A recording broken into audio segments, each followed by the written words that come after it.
Hey, what is going on YouTube? My name is James and welcome back to another video. So today I'm actually reviewing this piece, the Oris from the 1950s. I don't think it wants to autofocus. Today we're going to be reviewing this watch. I'll get into all the details in a minute, but a quick wristwatch check.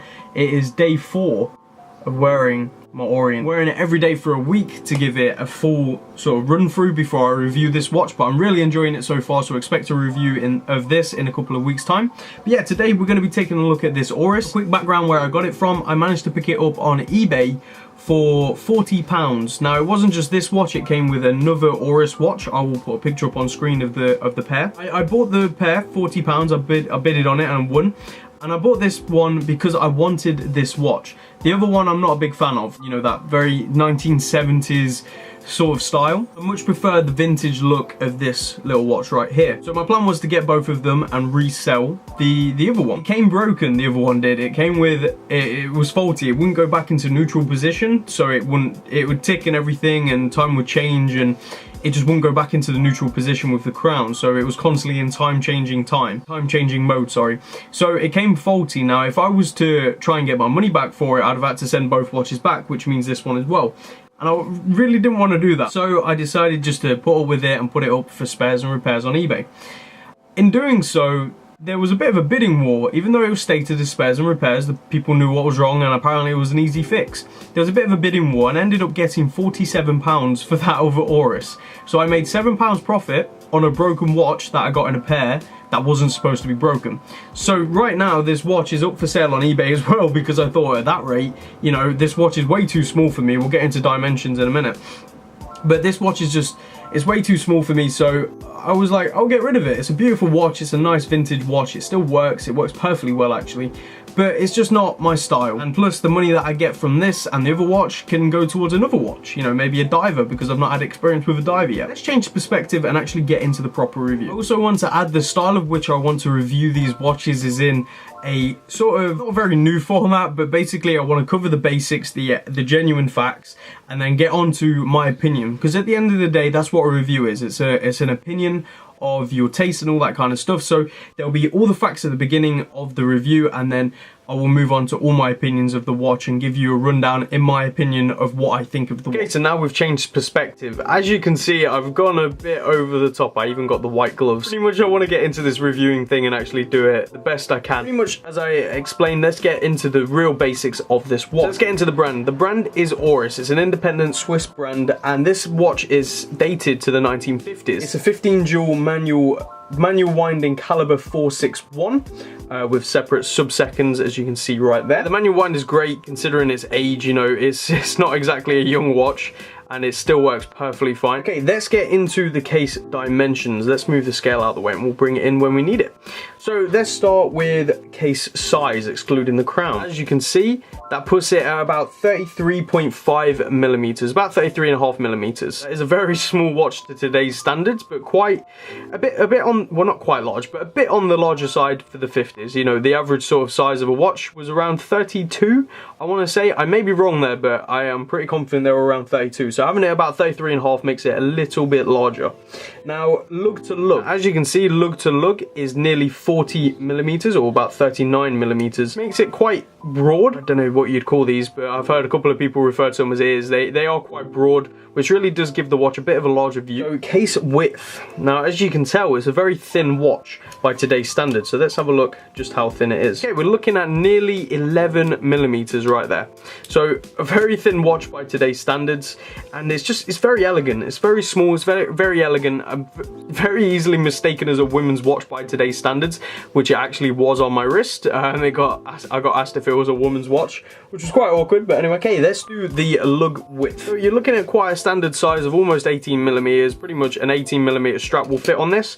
I actually purchased an 18 millimeter strap, a black leather strap with white stitching, beautiful strap, and I wore it on that because this is the strap it came with. I don't think it's the original Oris one it came with, but it's aged massively and it doesn't feel as great anymore, this strap. I'd advise swapping it out if you get this watch. Now let's get on to the weight. Let's move the calipers out of the way. Okay, so the weight of this watch is 36 grams.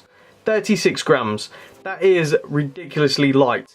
To put that into perspective, this watch on my wrist right now is around 90 grams, this Orient. But then again, it has got a steel bracelet and it is a completely steel watch and a bit more modern, and larger. But that is a very, very light watch. You know, you don't even notice it on the wrist. The watch is labeled as waterproof, though I have not tested that, and I probably wouldn't trust it considering the age of the watch and how easy it is to take off the case back. It's anti-shock, anti-magnetic, and unfortunately Oris don't have very good record keeping, so there's not much else on this watch that you can find. Now let's get a close-up of this watch. As you can see, it has this white face. It's a stainless steel case. The crown has got a lot of wear to it. I don't understand why it's done this, but you know, I guess with it being wound pretty much most days by the previous user, just made the wear on the crown pretty damn bad. But anyway, it has golden accents, numerals every 2 markers with an indice in between each one. Lume is no longer existent, it's pretty much just gone. As you can see, the gold markers are very bright still, considering the age. Separate seconds hand just adds a real adds a bit of beauty to it. You know, it's something else on the dial, and it just adds a lot more. As you can see, it's sweeping across there. Beautiful movement. The caliber 461, the caliber's 461, sorry, is the movement. It's a great movement from the 50s, used by Oris in almost all of their watches around that time. It's a quality movement. You can't go wrong. As you can see, it's still working perfectly fine. The wind is just beautiful. You know, you can really tell you're winding it. It's just a great watch. It really is a great watch. As you can see down there, it says Swiss made. If we take this out to show, as you can see right there, it says anti-shock. As you can see underneath Oris, it says waterproof and 15 jewel. So like I said, this is a 15 jewel manual wind movement. It's a great movement. It just works. There's nothing else to it really. It just works. Considering the age, it still is working just fantastically. Anyway, on the back it says Oris anti-magnetic, stainless steel back, and waterproof, though I would not trust the waterproof. So now on to the aesthetic of this watch. Me personally, with it being so small, of like 33.5 millimeters, it's very hard to wear it on the wrist and sort of get away with it, if you get what I'm saying. It's too small by today's standards, and if you've got wrists like mine, they're not exactly large, but not exactly tiny either. I don't know what size my wrists are actually. It makes it very difficult to pull off this watch. It's a beautiful watch, and I wish I wasn't getting rid of it, but I'm not going to wear it enough. I'd rather sell it on to someone who is going to wear it and appreciate it for its beauty, you know.